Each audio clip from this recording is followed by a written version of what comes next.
So yung mga kaibigan, nabitin tayo sa ating live. Napakahina ng signal natin. Gusto ko man ipakita sa inyo ang nangyari sa aming barangay. Hindi po tayo makapag-live gawa ng signal. Napakahirap po ng signal dito sa aming barangay. Yan. Unang-una, wala pa rin pong kuryente. Wala aming masaksakan. Dumadayo pa ng saksakan, makapag-charge lang yan sa mga beach. Gaya ng CML, maraming salamat sa CML sa pagpapatuloy ng mga tao. Yan. Ganun din sa Maristela Beach Resort. Yan, maraming salamat din po. Yan, ito po ang sinapit ng aming kabukiran dito sa aming barangay. Wash out po mga kaibigan. Nakakalungkot, nakakapaiyak ang mga nangyari dito sa aming barangay. Isipin nyo mga kaibigan, napakalalim ng tayong ito na tinatapakan ko ngayon mga kaibigan. Sobrang taas, halos kinain ang mga bahayan dito sa aming barangay. Yan mga kaibigan, kung makikita nyo, may tuturo ako. Ito ang Purok 7 sa dulo, sa may Lagnas. Yan mga kaibigan. Yan mga kaibigan, lubog ang bahay dyan. Nalubog ang bahay dyan mga kaibigan. Purok 7 yan.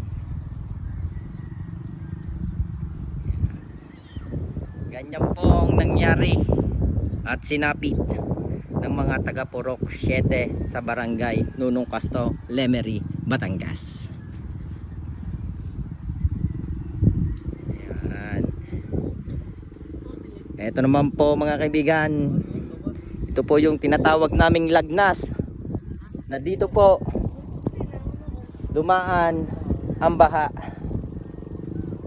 na sinira ng bagyong Christine mga kaibigan. Yan, dito po. Yan po ang tinatawag namin Lagnas na nawasak. Yan.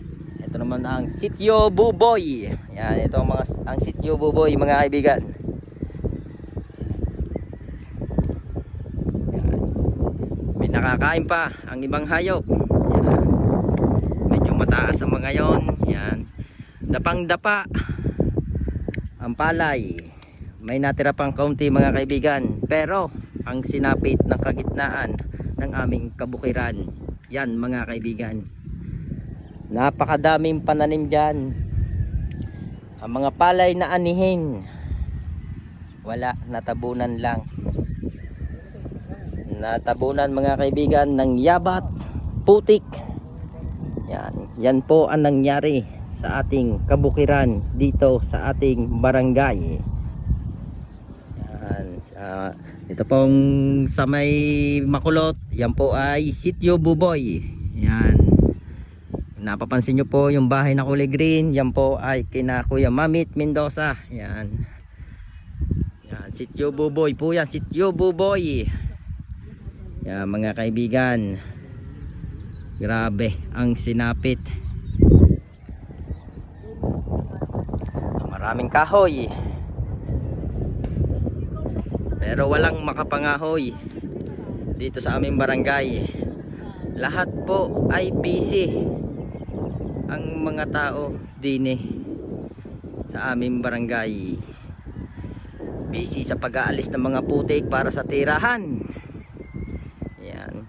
Wala pa rin po kaming tubig na daloy. Yan. Napakahirap ng sitwasyon namin dito sa barangay Nunong Casto. Yan. Nagpapasalamat po ako sa mga tumutulong sa amin, sa aking mga kabarangay dito sa barangay Nunong Casto. Maraming salamat po sa mga nagpaabot ng tulong, pantawid gutom para sa aming mga kabarangay. Yan, maraming salamat po. Sa mga gusto pa pong tumulong, talaga pong matatagalan bago kami makaahon at makabangon muli sa aming dinanas dito sa bagyong Christine. Yan. Nangangailangan po kami dito. Lagi po ang kauna-unahan ay tubig, pagkain, mga gamot. Sadya naman pong ubos ang tubig, mga inumin.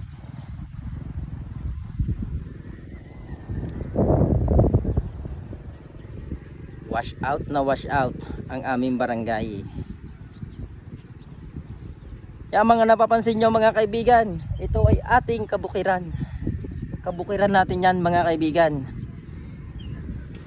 Yan, dito na lang natin yung mga natatanaw natin na mga palay, kung ano-ano mga pananim, mga gulay. Yan. Ito mga kaibigan, may nakapag-ani pa.